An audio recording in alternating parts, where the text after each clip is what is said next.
The day Earth made first contact with the Vrell Empire was, in retrospect, hilarious. Not ha-ha hilarious, but more of a cosmic joke where humanity was somehow both the punchline and the only species not laughing.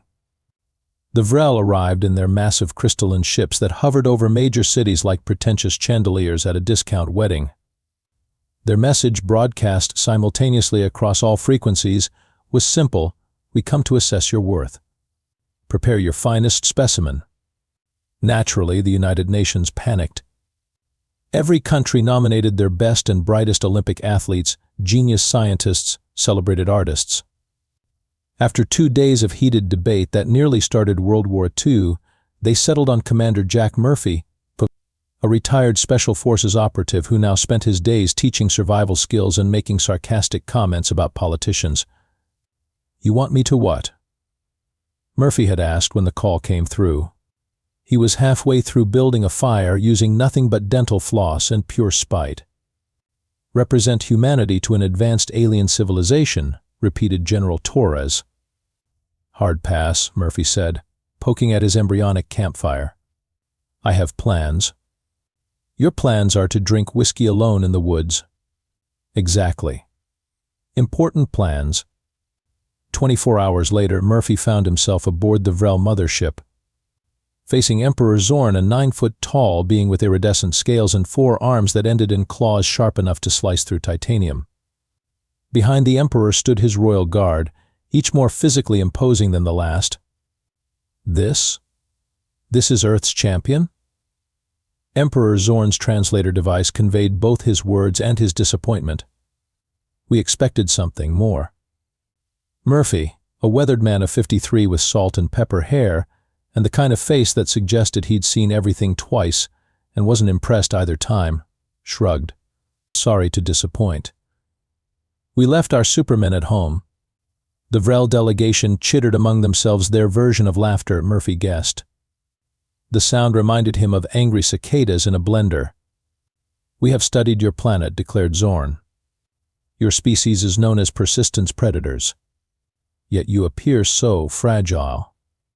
"Looks can be deceiving," Murphy replied, picking at his fingernails. "Like those pajamas you're wearing. They look ridiculous, but I'm sure they serve some purpose." The Emperor's scales shifted color, slightly alien indignation, apparently. "These are ceremonial robes dating back 10,000 cycles, and they've been out of style for 9,999 of them." More confused chittering. The Vrell's senior scientist, a spindly creature named Thrix, stepped forward.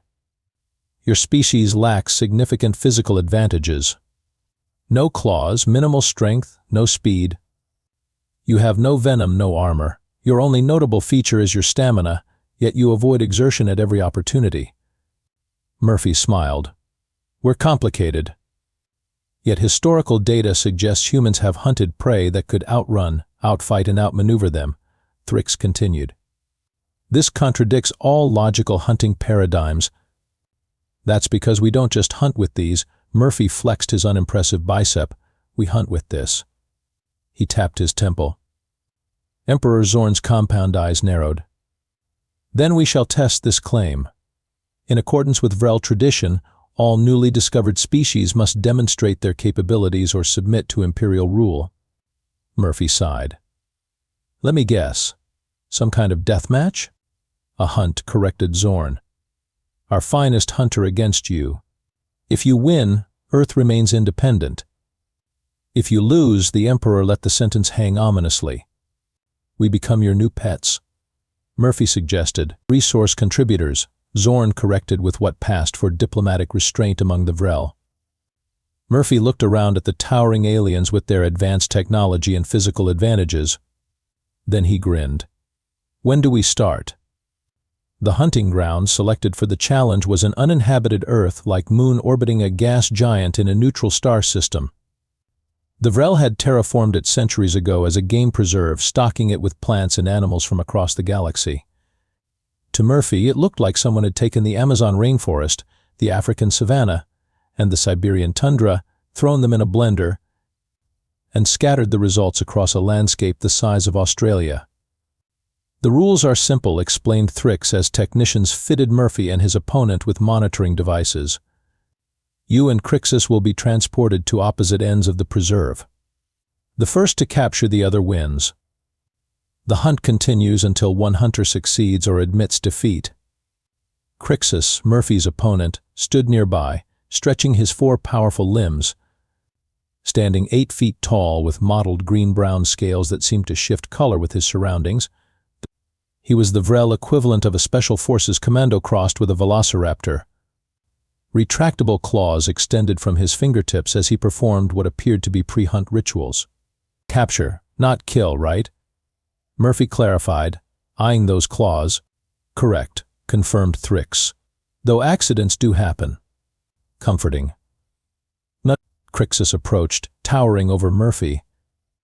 I have studied your species, he said, voice like gravel in a garbage disposal. You are slow, weak, and defenseless. This hunt will be remembered as the shortest in Vrell history. Murphy smiled pleasantly. I've got $20 that says otherwise. I do not understand this currency, but I will take your valuable possessions when you lose, Crixus replied. Big talk from someone wearing what looks like a fanny pack. Murphy nodded at the utility belt around Crixus's waist. Crixus hissed. These are traditional hunting tools. Whatever helps you sleep at night, Lizard Rambo. Emperor Zorn stepped forward, silencing the exchange. Each hunter will have basic survival equipment suitable for their species. No advanced weapons, no communication devices except emergency beacons. Murphy was handed a pack containing a knife, canteen, fire starter, basic medical supplies, and a week's worth of ration bars that looked and probably tasted like compressed sawdust. One standard planetary rotation for preparation. Then the hunt begins at dawn, Zorn declared. The entire process will be observed by Imperial scientists to ensure compliance with regulations. Murphy nodded, then turned to Crixus. Quick question before we start. Do you guys have a concept of psychological warfare? Or should I explain it slowly? Crixus bared his teeth in what might have been a smile. Save your breath, human. You'll need it to run. That's cute. You think I'm going to run? Murphy was transported to his starting position as the sun was setting. The drop zone was in a dense forest beside a flowing river, not unlike the earth woodlands where he'd spent much of his life. The air was breathable but carried unfamiliar scents.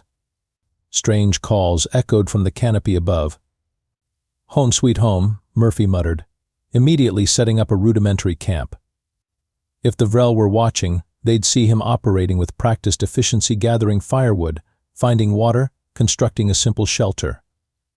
Basic survival stuff that any moderately competent Boy Scout could manage. What they wouldn't see was Murphy quietly cataloging every detail of his surroundings, noting the direction of water flow, prevailing winds, animal tracks, and terrain features. They wouldn't notice him collecting certain plants and storing them carefully in his pack, or the way he studied the stars to establish cardinal directions. As night fell, Murphy sat by his fire, eating a ration bar that tasted exactly as bad as it looked. Somewhere on the other side of this artificial wilderness, Crixus was preparing too. Murphy imagined the alien was probably doing something dramatic, sharpening claws, practicing killing strikes, or whatever the space lizard equivalent of flexing in front of a mirror was. Murphy, meanwhile, pulled out his knife and began whittling a small piece of wood into the shape of a chess piece a night. He hummed softly to himself, seemingly without a care in the world. In the Vrell observation deck orbiting above, scientists watched with confusion. The human appears to be crafting toys, one analyst reported. Emperor Zorn frowned. Perhaps their species copes with stress through manual distraction. Thrix studied the readings more carefully. His vital signs show no elevated stress responses. Heart rate stable, cortisol levels normal. He should be afraid, said another scientist. Crixus has never lost a hunt. Perhaps, Thrix mused, the human does not fully understand the danger. Down on the surface, Murphy placed the finished chess piece on a flat rock beside his fire. Then he took out another piece of wood and began carving a second knight. "Let the games begin," he whispered to himself with a smile. Dawn broke with a spectacular purple-orange sunrise that would have had Earth's Instagram influencers reaching for their phones. Murphy was already awake, having finished his preparations during the night. He sat cross-legged beside the remnants of his fire, drinking water from his canteen and looking for all the world like a camper on a relaxing weekend getaway. The hunt had officially begun, but Murphy showed no inclination to move. Instead, he unpacked his rations, carefully selecting the least offensive bar for breakfast. He chewed methodically while arranging a series of small wooden chess pieces in front of him. 30 miles away, Crixus was on the move. The Vrell hunter had departed his base camp at the first hint of light, moving with incredible speed through the terrain. His natural camouflage allowed him to blend seamlessly with his surroundings as he covered ground in powerful bounds. According to the Vrell hunting manual, a text older than most Earth civilizations, the optimal strategy was to locate the prey quickly and force them into exhaustion through persistent pursuit. But after 2 hours of rapid movement, Crixus realized something was wrong. The human wasn't running. According to his tracking device, Murphy had barely moved from his starting position. Crixus paused, confused. Was the human injured? Paralyzed by fear? Or was this some strange strategy he hadn't encountered before? In the observation deck, the Vrell scientists were equally baffled. "The human has now begun cooking food," reported an analyst. "He appears to be making soup." Emperor Zorn leaned forward. "Soup? During a survival hunt?" "He collected edible plants and small aquatic creatures from the river," confirmed Thrix. "He seems to be enjoying himself." And Crixus? Approaching from the south, but cautiously now. He suspects a trap. On the surface, Murphy stirred his improvised stew with a carved wooden spoon. He had constructed a more elaborate shelter, arranged his supplies neatly, and even created a small stack of warning devices using twigs, pebbles, and vines around his perimeter. To any trained observer, it looked like he was setting up for a long stay rather than preparing for a hunt. As midday approached, Crixus had reduced his speed to a careful stalk. He was now within 5 miles of Murphy's position, but moving with extreme caution. Every instinct told him this was wrong. Prey should run. That was the natural order of things. This behavior violated all hunting principles. Murphy, meanwhile, finished his lunch, cleaned his cooking equipment in the river, and began constructing what appeared to be a primitive musical instrument from hollow reeds. By late afternoon, he was sitting outside his shelter, playing discordant notes that echoed through the forest. "What is this strategy?" demanded Zorn, his patience wearing thin. Thrix's multiple eyes blinked in sequence, a sign of deep thought among the Vrell. "I believe the human is refusing to engage in Crixus's preferred hunting method. By remaining stationary, he forces Crixus to come to him, negating the Vrell's superior speed. But that places him at greater disadvantage. Crixus will simply approach and capture him."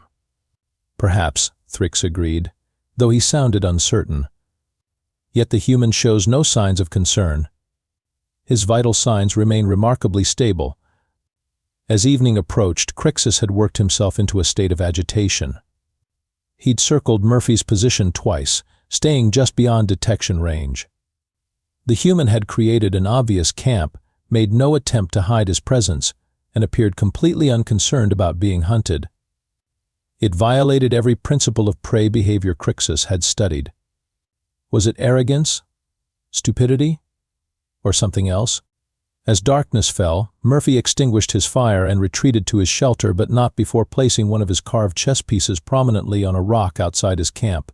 He positioned as if looking in Crixus's direction. When Crixus finally approached under cover of darkness to observe the camp directly, he found the wooden knight staring at him, with a small note beside it that read, "Your move." Day 2 of the hunt began with Crixus finding something disturbing outside his hastily established camp. Another wooden chess knight, identical to the first, but with a new note reading, "Sleep well?" The Vrell hunter spun around, scanning his surroundings with all senses alert. How had the human found his location? When had Murphy approached so close without detection?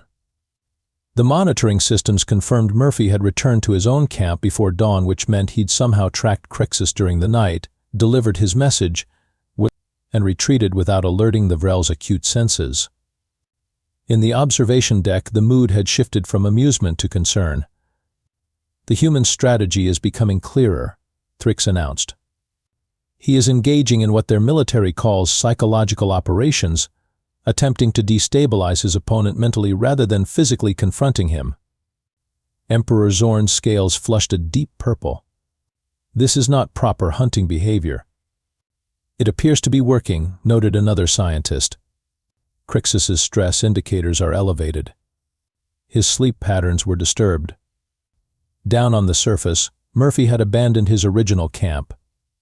He'd left obvious signs of his departure, a clear trail leading west toward a range of hills, too obvious in fact.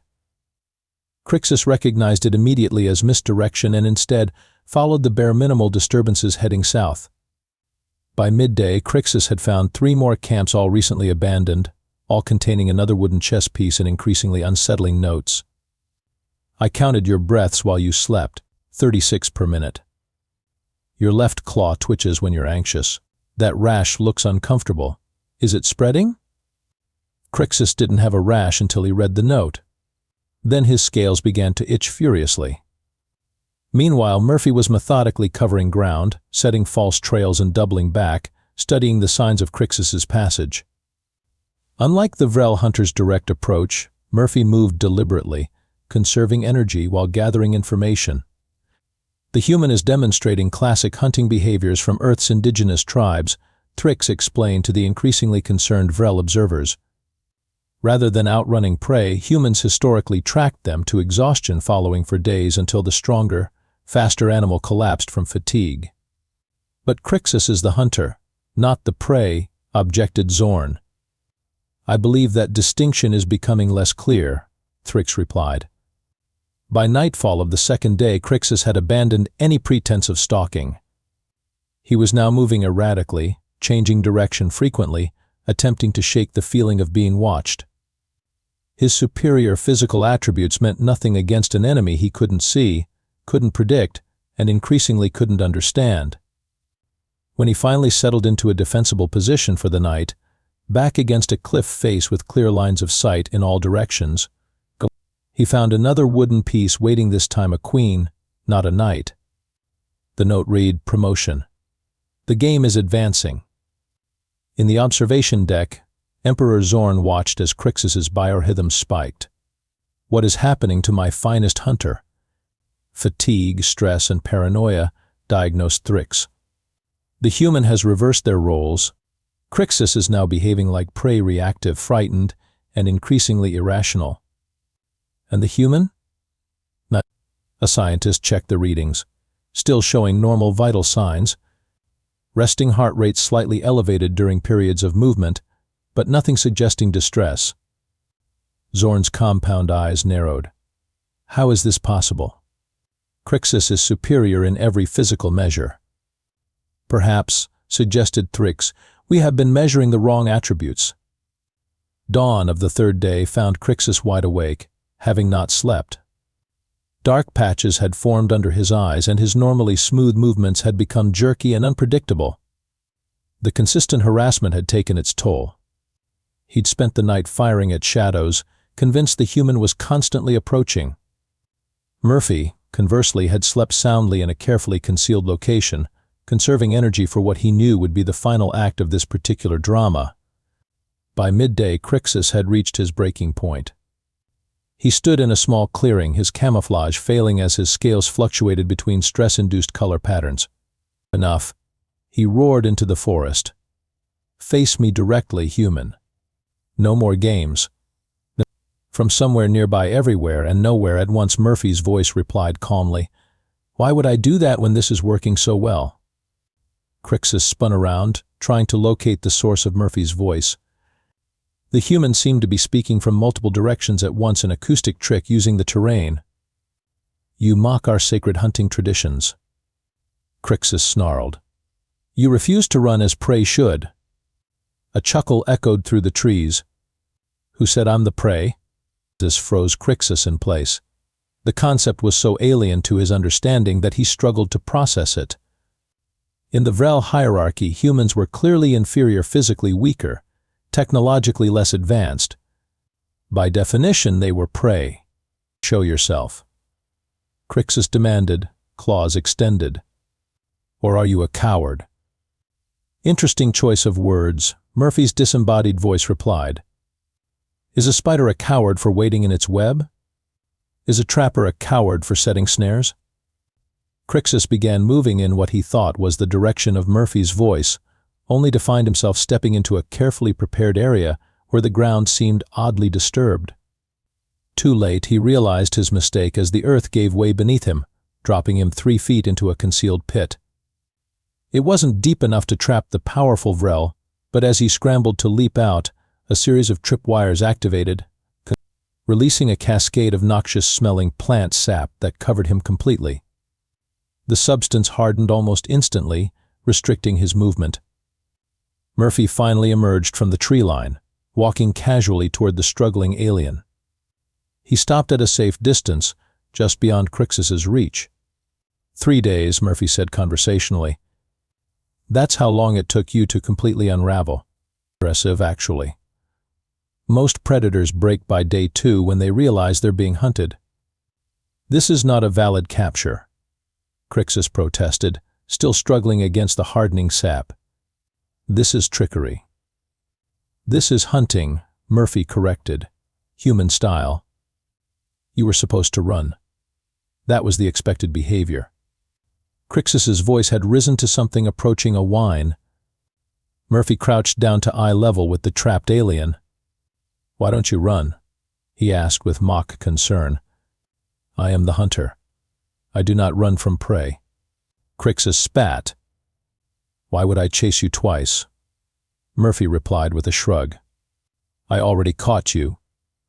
In the observation deck, stunned silence had fallen among the Vrell scientists.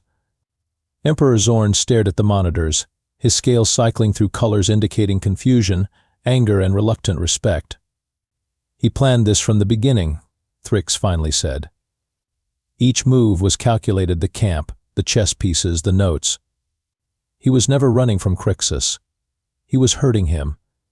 Hurting? Zorn asked. A human hunting technique.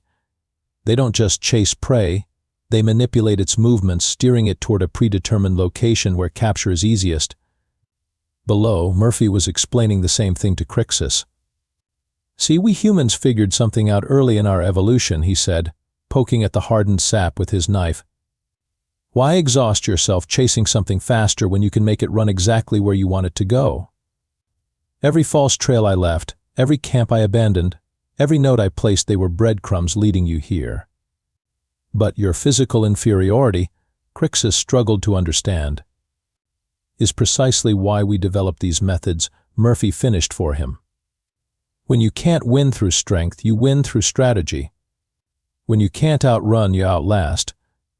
When you can't overwhelm, you outsmart. He tapped his temple. Humanity's greatest weapon isn't in our limbs, it's in here. We turned our weaknesses into strengths because we had to. We became adaptable because the alternative was extinction. Murphy stood up, brushing dirt from his knees. The sap will dissolve in about an hour. Enough time for your emperor to declare me the winner, I think. He turned to go, then paused. Oh, I almost forgot. He placed a final wooden chess piece on the ground next to Crixus, a king this time. Checkmate, he said with a smile. The return to the Vrell mothership was considerably different from Murphy's first arrival. Where before he had been regarded with dismissive curiosity, now the Vrell guards maintained a respectful distance, their postures suggesting something between caution and awe. Emperor Zorn waited in the grand audience chamber, his counselors arranged behind him in a semicircle. Murphy noticed they all seemed to be standing slightly further back than protocol might suggest. Commander Murphy, Zorn began, his translator conveying a tone of formal recognition. The hunt has concluded. You have demonstrated your capabilities, just doing what humans do best, Murphy replied with a casual shrug. Adapting. Our scientists have been analyzing your methods, Zorn continued. They were. Unconventional. That's a diplomatic way of putting it, Murphy agreed. Thrick stepped forward, data tablet in hand. You never intended to physically overwhelm Crixus. Your entire strategy was psychological. Well, I'm not exactly equipped to arm wrestle a space dinosaur, Murphy pointed out. I worked with what I had. The chess pieces, Thrick said. They hold significance in your culture? It's a strategy game, Murphy explained. Each piece moves differently, has different strengths. The knight, that horse-shaped piece, it's the only one that can jump over others, move in ways the opponent doesn't expect. The Vrell counselors chittered among themselves, clearly drawing parallels. Emperor Zorn's scales shifted to a deep blue, a sign of solemnity among his species. As agreed, Earth will remain independent. The Vrell Empire recognizes humanity as, he paused, searching for the right term, peers. Generous of you, Murphy replied dryly. A treaty will be prepared, Zorn continued. We propose a mutual defense agreement, cultural exchange programs, and trade negotiations. Murphy raised an eyebrow. That's quite a shift from resource contributors. Thrick stepped closer, lowering his voice. The Emperor has received 17 formal requests from military commanders asking that humans not be antagonized. Your reputation has evolved. Word travels fast. The recording of your hunt has been distributed throughout the fleet as a training exercise, Thrick explained. Crixus has requested reassignment to diplomatic services. Murphy couldn't help but laugh at that. The mighty hunter, now seeking a desk job. The formal treaty signing took place the following day, broadcast across the Vrell Empire and to Earth. Murphy stood beside Emperor Zorn, looking decidedly unimpressive next to the towering alien ruler. Yet there was no mistaking which species the assembled Vrell were watching more carefully. As they applied their signatures, Zorn's elegant claw marks beside Murphy's practical scrawl, the Emperor leaned down. You should know, he said quietly, that several of my generals have suggested preemptive measures against Earth before your species becomes too significant a threat. That would be a mistake, Murphy replied without looking up. We're much better as friends than enemies. Indeed, Zorn agreed. I have reminded them that a species that hunts the hunter is not one to provoke unnecessarily. As the ceremony concluded and Murphy prepared to return to Earth, he found Crixus waiting near the transport bay. The once proud hunter's demeanor had changed dramatically, his posture less aggressive, his movements more measured. Commander Murphy, Crixus acknowledged with a slight bow. I have been studying human hunting techniques. There is much we could learn from each other. Planning a rematch? Murphy asked with a raised eyebrow. No, Crixus said quickly, perhaps too quickly. But I would understand more about how a physically inferior species develops such effective methods. Murphy smiled. First lesson, stop calling us physically inferior. We prefer differently optimized. As he stepped onto the transport platform, Murphy turned back to face the assembled Vrell one last time. Just remember, he called out, the next time you think about testing humanity, ask yourselves one question. Do you really want to know what else we've learned to compensate for our limitations? With a shimmer of light, he vanished, leaving behind a roomful of very thoughtful aliens who would never again judge a species solely by the size of its claws. Back on Earth. As Murphy debriefed the United Nations Security Council about humanity's new galactic status, he summed up the experience with his characteristic dry humor. Good news, Madam Secretary. It turns out that being the galaxy's weird, scrappy persistence predator with psychological issues and a knack for weaponizing just about anything has its advantages. The Vrell are now convinced we're all secret tactical geniuses just waiting to mess with their heads. He paused, then added with a wink, for once, I suggest we don't correct an alien misconception.